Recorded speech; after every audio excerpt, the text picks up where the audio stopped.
Shane is the Director of Outreach for New Beginnings Church of God. He's heavily involved in the local community and also in mentoring men.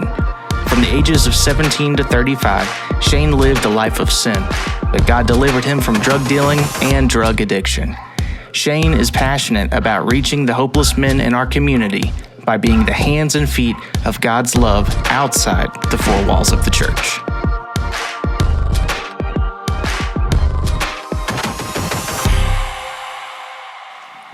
Good morning, y'all. I don't know how much Bradford paid Ben for me to be here, but appreciate it. No, I'm just kidding. I just want to tell you a little bit about myself this morning. I'm gonna share my story with you. You know, why and how I ended up on this stage, I don't know. You know, but here's some reason why I probably shouldn't be here. Okay, I came from a broken home. My parents were divorced. I came from a fatherless upbringing. I came from a generation of alcoholic and drug addict men. I'm a convicted felon, and I came from a generation of men who were suicidal. So if anybody can relate to any of that today, that's what I am, okay? So whoever I'm talking to in here this morning, is it you?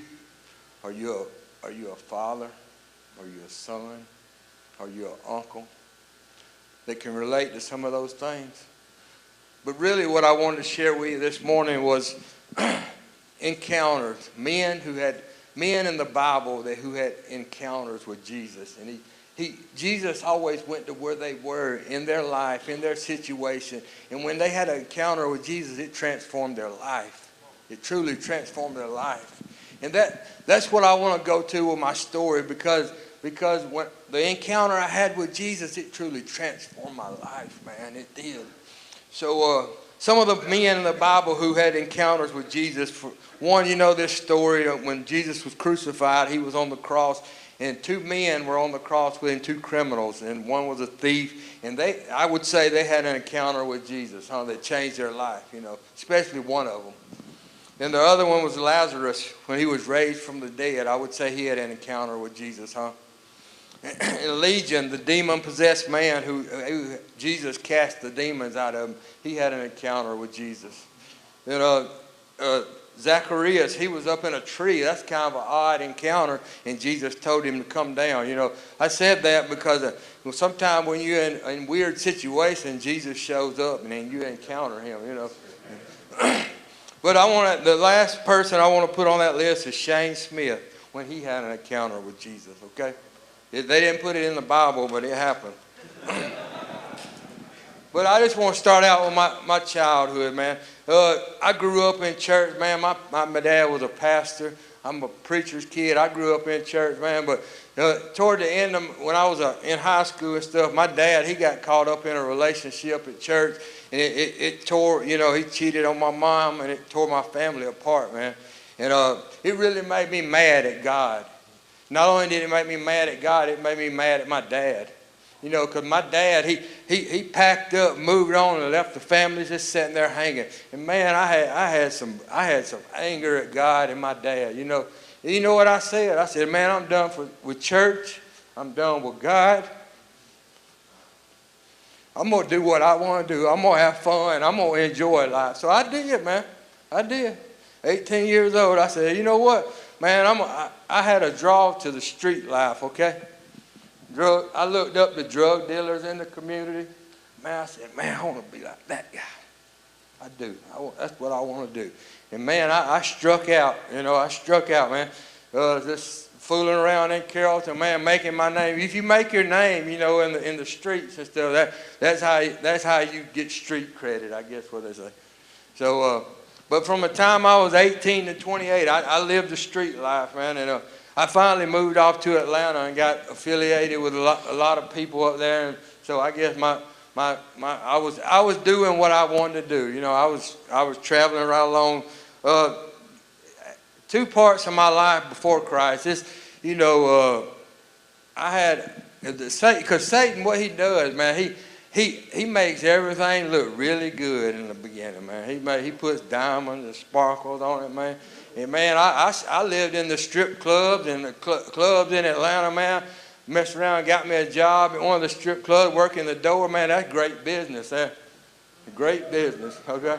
So, hey, I accumulated a lot of money, a lot of cars, a lot of women, a lot of stuff like that, man. So we're 18, about 25-year-old guy, man. Hey, that sounds good, huh? It does. So I rode with that, man. But really what I was doing, man, my lifestyle, my money, my cars, my girls, the business I was in, all it done was finance my lifestyle, okay? I wasn't putting up no retirement plan or nothing like that. I was enjoying life. But along the way, I don't know what happened right there. I don't know when it turned the dial. But somehow I got affiliated with some people who was doing methamphetamine, okay? So I tried it one day. I had a lot of stuff, a lot of cars, and a lot of women, a lot of good times. But when I did meth, man, I don't know when it transferred, but I began to lose all that stuff, okay? Slowly but surely, I lost all that stuff. And on top of that, I began to do stuff that I knew I shouldn't be doing. You know, I began to steal stuff, cars. And then along with that, I had a lot of involvement with law enforcement when I got on methamphetamine, okay? Truly, you can put those pictures up. So it transformed me, you know. I began to look different, act different, you know. That's me there. That's what look like having fun looks like. That ain't fun. But so it clicks right along. So as I began to live this lifestyle as a meth addict and a tweaker, I ain't a dope dealer no more. All that's out the door. So this is over a 10 or 15 year period of time that I ended up looking like this. But what I want to get back to is, I told you about Shane Smith having an encounter with God and Jesus. Well, it all come to a crashing end in 8/23 of 2008. I found myself in an apartment in Villa Rica, Georgia, all alone. You know, you could run from God for so long.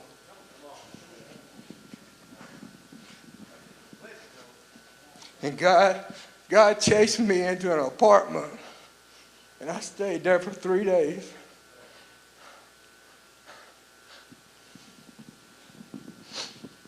No, the power was off. The apartment had eviction notice on it, and I had ran everybody out of my life. All my kids, my family, they didn't ever know where I was no more. But God chased me to an apartment in Villa Rica, Georgia. And I was looking like these pictures, and God began to encounter me in my heart, in my messed up situation. And I went into a bathroom in Villa Rica, Georgia, in that apartment, and I looked in the mirror, and I saw what I looked like. And I said, God, I know. See all them times when I was raised in church, it started coming back to me. All that word that was put inside of me. I said, God, I know you didn't create me for this. Look at me. I'm not supposed to look like this. I'm not supposed to feel like this. I said, I gotta get help. I don't know what I'm gonna do, but I am. But I made my way to my sister's house the next day. And it was on a Sunday, 8/24/2008. And all I wanted to do was get somewhere where the air conditioner was working and get something to eat and get some sleep. So I went over there. But she said, you can stay here, but guess what? We're going to church in the morning and you're going to go. I don't care. I'll go to church. But I hadn't forgotten, but God had been dealing with me the day before. But when I got to that church that morning, I don't know what the preacher preached about. But all I know, I found myself in an altar with about 10 men around me, laying hands on me. And this is my prayer, and this is where I encountered Jesus that morning. I said, God, I can't do this no more. And if you don't help me, I'm going to die. This stuff's going to kill me. I don't want to feel like this no more. God, I want you to save me. God, I want you to set me free. And God, I want you to deliver me. And that was 15 years ago. I had an encounter with Jesus, and Jesus saved my life, and he set me free. He delivered me from drug addiction. And I got up from there, and I know there's some football coaches in here, but this is kind of like it was. When I stood up, Jesus got me by the face mask. They don't do that no more probably. But when I played football, Jesus got me by the face mask, and he said, son, you saved, you delivered, you set free, and now I need you to go do my work and serve me. And he patted me on the butt like that, and I took off. And here I am this morning speaking at a men's conference. But that encounter with Jesus, it truly changed my life, man. It changed my life. That's been 15 years ago, and Jesus always comes right where you are and encounters you right where you are in life. And it will transform your life, man. It'll transform your life. Today, man, right after I got saved, the first thing I wanted to do, I wanted to build my relationship back with my family. Man, I love my family. I got my son here today, my nephews.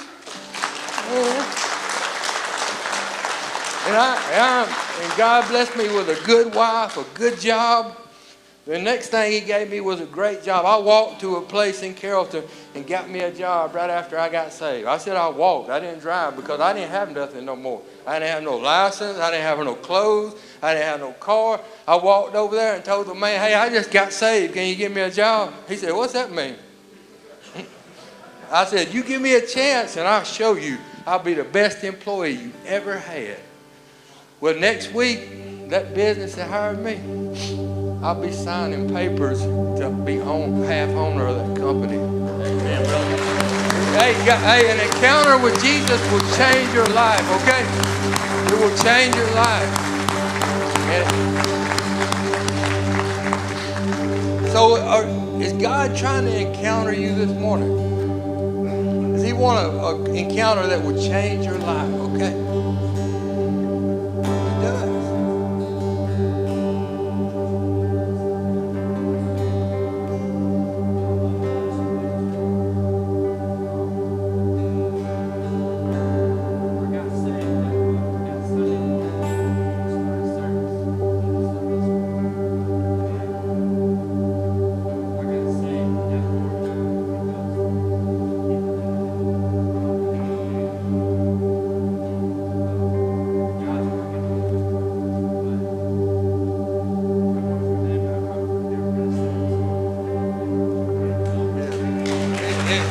And the encounter I had with Jesus, when I got saved, man, he planted me in a church, man, and I had a pastor to fan my flames, man. He propelled me, and he pushed me, man. When I got saved, I looked like some of these pictures, but he would call me up there to pray, looking like that after I got saved. Hey, but that encounter with Jesus, man, it changed my life. But God, he's trying to encounter you this morning, okay? He is. You know, in Zacchaeus, he was up in a tree, and Jesus encountered. He told him to come down. Sometimes you're in weird places. You know, you had a men's conference this morning, but God's trying to encounter you, okay? He is. And the thief on the cross, he was being encountered by Jesus, and he was in a bad situation. You know? So where are you today? Where is Jesus trying to encounter you? Because if he can save me and deliver me, and 15 years later, after he patted me on the butt, I'm still up here preaching the word of God and spreading the love of God. Man, he's awesome. I think I went over. Okay. But I think we're going to sing a song to the table. Right? So if Jesus is trying to encounter you this morning, come on. I don't know where you are. Are you like I was? Are you a father? Are you a son? Are you an uncle? See, when he saved me and delivered me and set me free, he saved a daddy. He saved an uncle. He saved a son. He saved a brother. He saved my life. So if God's dealing Hey, let your guard down, man. Y'all ain't tough no more. Yeah, it's safe, man. Let them guard down. But you know, when you ask a man, they all right, they go, yeah, you lying, you lying. You ain't good. We all struggle. I struggle. I raised 6 kids after I got saved. I got 3 grandkids. God is good, man. I got a beautiful family. God is good because Jesus encountered me one morning at a church when I fell on my face. He said, I can't do it no more. Can you say that this morning? I can't do it no more. But thank you.